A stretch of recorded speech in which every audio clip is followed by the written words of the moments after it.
Production Possibilities video lecture number 2. Remembering the important ideas associated with production possibility model.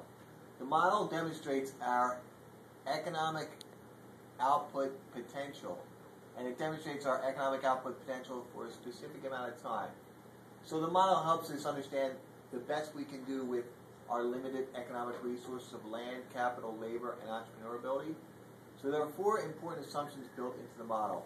If we are operating on the curve, so on the line, on the production possibility frontier, the first important assumption is that we are achieving what's called full employment, which means we are using all of our available resources, all of our land, capital, labor, and entrepreneurability, and we're achieving productive efficiency, meaning we're producing in the most cost-effective method.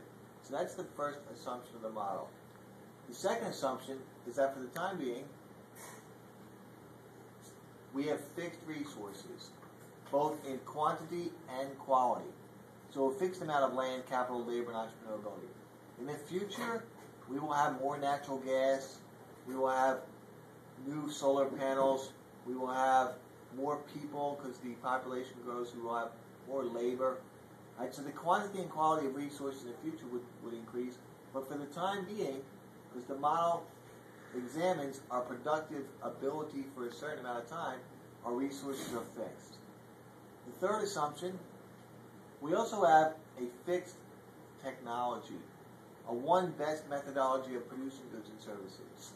So if you think about producing an automobile per se, Ford Motor Company has perfected the method of producing an automobile from start to finish.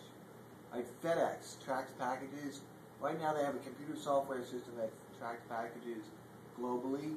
In the future, these technologies will improve, but because we're examining productive capacity for a certain amount of time, we have to deal with fixed technology.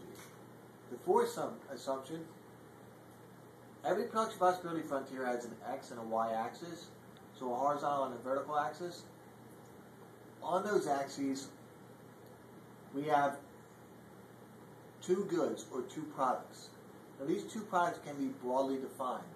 We're going to talk about 2 production possibility frontiers in these lectures. The second one is the example from McConnell of pizzas and robots. When we re-examine that specific production possibility frontier, we're going to talk more in depth about 2 products.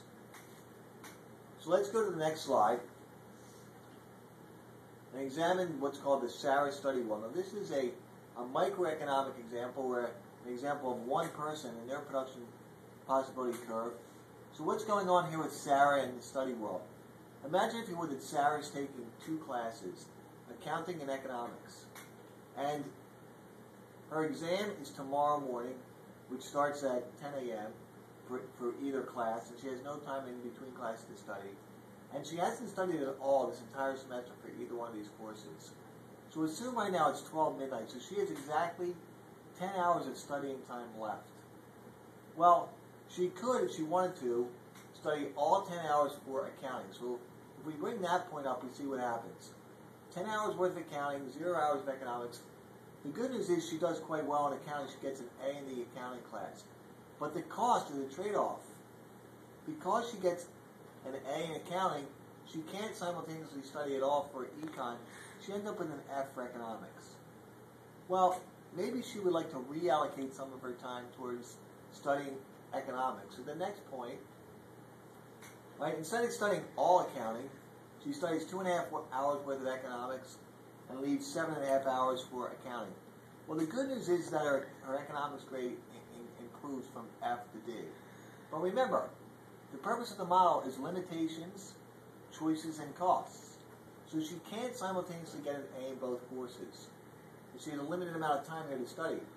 The cost of improving her grade in economics is that her accounting grade falls from A to B. Now I'm just going to bring up the other 3 points here. And you can see that, obviously, by examining her potential study time for each course, we can connect the line. And we examine Sarah's production possibility frontier.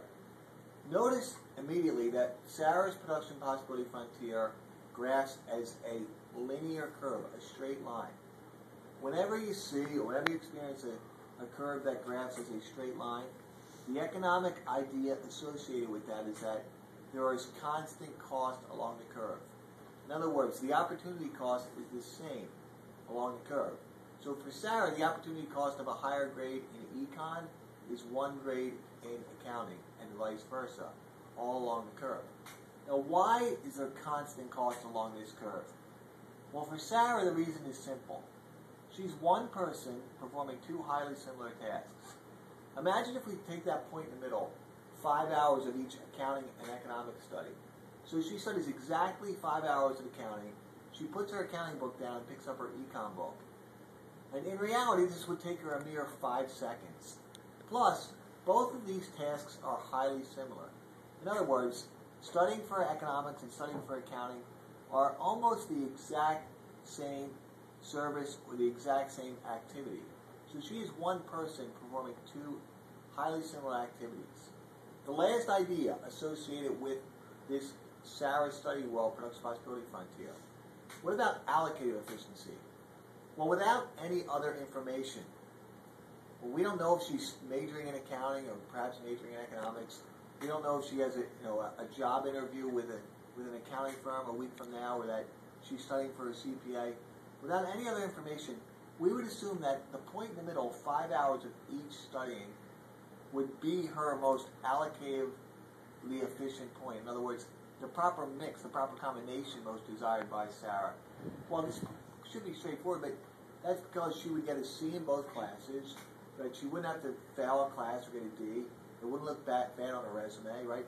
If she was an undergraduate, she wouldn't have to go home to explain to her parents why she did so miserably in one course, right? So that pretty much wraps up the Sarah Study World. In the next lecture, we're going to examine more of a macroeconomic example.